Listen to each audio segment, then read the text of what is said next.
Palestinian president Mahmoud আব্বাসের জ্যেষ্ঠ পুত্র ইয়াসির আব্বাস। দীর্ঘ সময় বাবার ছায়াসঙ্গী হিসেবে বিভিন্ন কূটনৈতিক টেবিলে দেখা গেলেও এবার তিনি সরাসরি নামছেন রাজনীতির ময়দানে। মে মাসের 14 থেকে 16 তারিখ রামাল্লায় অনুষ্ঠিতব্য ফাতাহ এর 8ম সম্মেলনে কেন্দ্রীয় কমিটির 18টি পদের একটিতে লড়তে পারেন 64 বছর বয়সী এই কোটিপতি ব্যবসায়ী। বর্তমান নেতারা বলছেন শর্ত মেনে যে কেউ উচ্চ পদে প্রতিদ্বন্দ্বিতা করতে পারেন, তবে নেতৃত্বে নতুনত্ব এবং তারুণ্যের অংশগ্রহণ চান তারা। এই সম্মেলন একটি গণতান্ত্রিক উৎসব। যারা শর্ত পূরণ করবেন তারা দলের যে কোনো উচ্চ পদে প্রতিদ্বন্দ্বিতা করতে পারবেন। আমি ব্যক্তিগতভাবে নেতৃত্বে নতুনত্ব এবং তারুণ্যের শক্তি দেখতে চাই।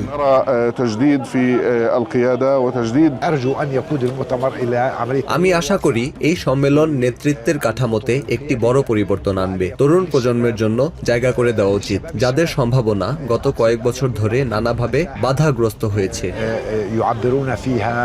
যদিও সম্প্রতি হওয়া সফল স্থানীয় নির্বাচনের পর সত্যিকারের গণতন্ত্র চর্চার প্রতিশ্রুতি পুনর্ব্যক্ত করেছেন প্রেসিডেন্ট মাহমুদ আব্বাস, কিন্তু প্যালেস্টিনিয়ানদের মধ্যে গুঞ্জন রয়েছে প্রেসিডেন্ট আব্বাস নিজের উত্তরসূরি হিসেবে ছেলেকে প্রস্তুত করছেন।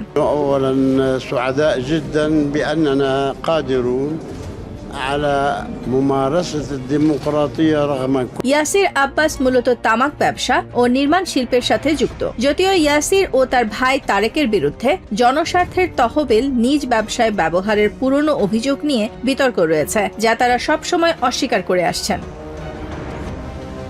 বর্তমানে ফাতাহ এর জনপ্রিয়তা তলানিতে ঠেকলেও ইয়াসির আব্বাস গত কয়েক সপ্তাহ ধরে দলের ভেতর নিজের অবস্থান শক্ত করতে নিরাপত্তা বাহিনী ও বন্দী মুক্তি সংশ্লিষ্ট গোষ্ঠীগুলোর সাথে বৈঠক করেছেন। তবে গাজার ধ্বংসস্তূপের মাঝে তাঁবুতে বসবাসকারী সাধারণ নেতাকর্মীদের কাছে এই পদায়ন কেবলই পরিবারতন্ত্রের বহিঃপ্রকাশ।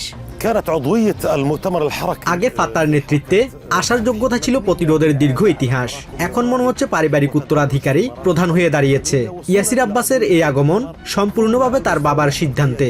এতে দলের ভাবমূর্তি আরো সংকটে পড়বে। বিশ্লেষকদের মতে ফাতাহ তার মৌলিক লক্ষ্য ও স্বার্থ রক্ষায় উপযুক্ত ভূমিকা রাখতে পারছে না। এমন অবস্থায় দলটির প্রকৃত সংস্কার প্রয়োজন বলে মনে করছেন সংশ্লিষ্টরা। কিছু প্রস্তাবিত নাম নিয়ে অতীতেও বিতর্ক হয়েছে, তবে এটি ফাতাহ এর অভ্যন্তরীণ বিষয়, যা তাদের সাংগঠনিক কাঠামোর মাধ্যমেই সমাধান করতে হবে। অনেকেই আশা করছেন প্যালেস্টিনিয়ান জাতীয় আন্দোলন এবং ফাতাহ এর পুনর্জাগরণের জন্য দলে প্রকৃত সংস্কার আসবে, কারণ বর্তমানে ইসরায়েলি দখলদারিত্ব ও তাদের আগ্রাসী নীতির মুখে ফাতাহ অভ্যন্তরীণভাবে এবং প্যালেস্টিনিয়ান স্বার্থ রক্ষায় বর্তমানে চরম অবনতির মধ্য দিয়ে যাচ্ছে। প্রায় 10 বছর পর হতে যাওয়া এই সম্মেলনে ফাতাহ কি পারবে প্যালেস্টিনিয়ানদের আস্থা ফিরিয়ে আনতে, নাকি উত্তরাধিকারের লড়াইয়ে সাধারণ মানুষের থেকে আরো বিচ্ছিন্ন হয়ে পড়বে? এখন সেটাই দেখার বিষয়। কাগজ কলমে যুদ্ধ থেমেছে ঠিকই, কিন্তু গাজার মাটিতে এখনো বারুদের গন্ধ আর লাশের সারি। খান ইউনিসের ধ্বংসস্তূপের মাঝে তাঁবুতে বাস করা দৃষ্টিহীন লাফি আল নাজ্জার 1 মাস আগেই হারিয়েছেন তার দ্বিতীয় সন্তানকে। গাজাবাসীর মতে সত্যিকার অর্থে তারা কখনোই যুদ্ধবিরতির বাস্তবতা দেখেননি। কাগজে ঘোষণায় যুদ্ধ থেমেছে, কিন্তু বাস্তবে নয়। বছরের শুরু থেকে তথাকথিত যুদ্ধবিরতির পরও প্রতিদিন মানুষ মরছে। ফেব্রুয়ারি মার্চ পার হয়ে এপ্রিলে এসে আমি আমার সন্তানকে হারালাম। ওরাই ছিল আমার বেঁচে থাকার একমাত্র অবলম্বন। যুদ্ধ এখনো থামেনি, অবিরাম বোমা হামলা হচ্ছে। প্রতিদিন এখানে সেখানে মানুষের মৃত্যুর খবর পাচ্ছি। সবখানে চরম বিপদ। প্রতিটি মুহূর্তে আমরা আতঙ্কে থাকি। এই বুঝি আমার ছেলে বা মেয়ের উপর কোনো বোমা এসে পড়ল। শুধু খান ইউনিস নয়, নিরাপদ নয় গাজার কোনো প্রান্ত। উত্তর থেকে দক্ষিণ সব জায়গাতে আকাশে ধেয়ে আসছে মিসাইল। সাধারণ মানুষের অভিযোগ, মিডিয়াতে যুদ্ধ বন্ধের কথা বলা হলেও বাস্তবে তাদের প্রতিদিন নতুন নতুন গণকবরের সাক্ষী হতে হচ্ছে। গাজা স্বাস্থ্য মন্ত্রণালয়ের তথ্য বলছে, ইরানের যুদ্ধবিরতির পর থেকে গাজায় ইসরায়েলি হামলা বেড়েছে 35%। গত অক্টোবর থেকে এ পর্যন্ত নিহতের সংখ্যা ছাড়িয়েছে 850। এর মধ্যে এপ্রিল মাস ছিল সবচেয়ে রক্তক্ষয়ী। কথিত যুদ্ধবিরতির পরও রক্তপাত একটুও থামেনি। শুধু এপ্রিলে নিহতের হার বেড়েছে 50%-এর বেশি। ওষুধ ও চিকিৎসা সামগ্রীর চরম সংকট আমাদের স্বাস্থ্য ব্যবস্থাকে ধ্বংসের মুখে ঠেলে দিচ্ছে।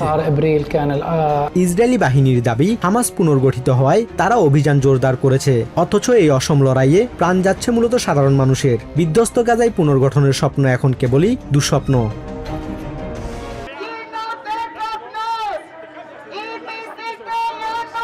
গ্রিসের সবচেয়ে বড় সরকারি কর্মচারী ইউনিয়ন এডিডির ডাকে রাজধানী এথেন্সে বিক্ষোভ মিছিল করেছেন হাজারো মানুষ। বুধবার পার্লামেন্ট ভবনের দিকে অগ্রসর হওয়া বিক্ষোভকারীরা দাবি করেন প্রতিরক্ষা খাতে ব্যয় কমিয়ে কর্মীদের বেতন বাড়াতে হবে।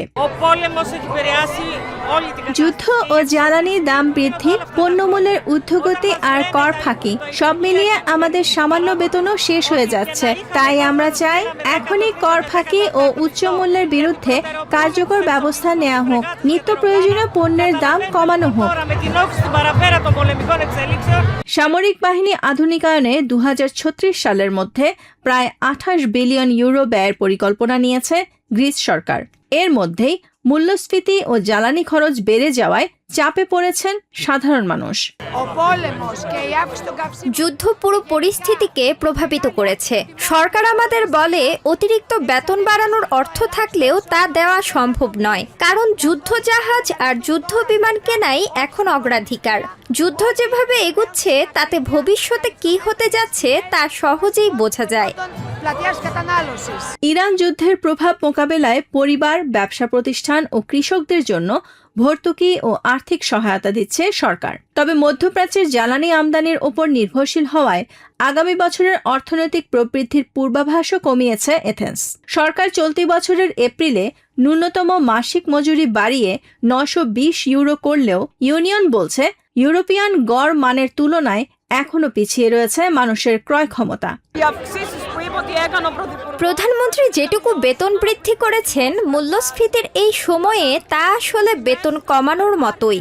সুপারমার্কেটের পণ্যের দাম, জ্বালানির খরচ সবকিছুই একজন শিক্ষক বা সরকারি কর্মচারীর নাগালের বাইরে চলে যাচ্ছে।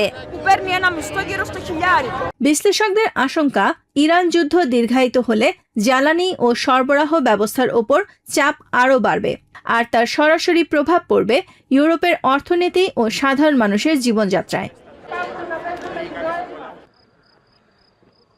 রোমানিয়ার গিম্বাক শহরে মঙ্গলবার এক জাঁকজমকপূর্ণ অনুষ্ঠানের মাধ্যমে উদ্বোধন হলো অরবোটিক্স ইন্ডাস্ট্রিজের নতুন ড্রোন উৎপাদন কেন্দ্র।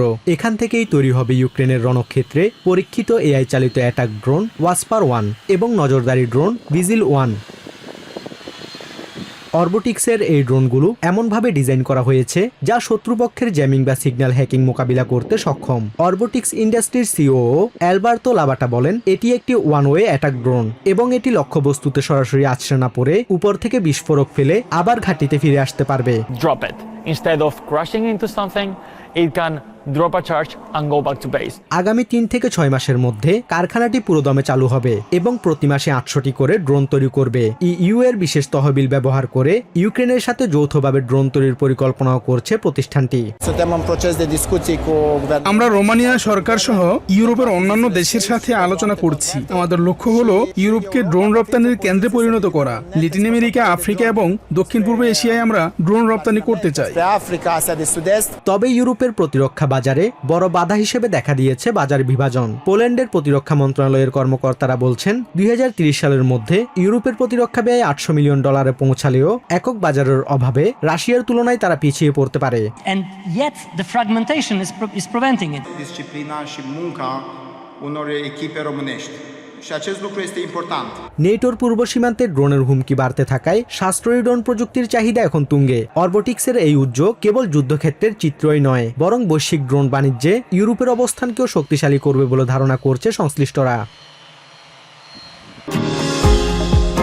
নিউ ইয়র্ক থেকে সম্প্রচারিত TVN 24 টেলিভিশন বিশ্বজুড়ে বাঙালির কণ্ঠস্বর।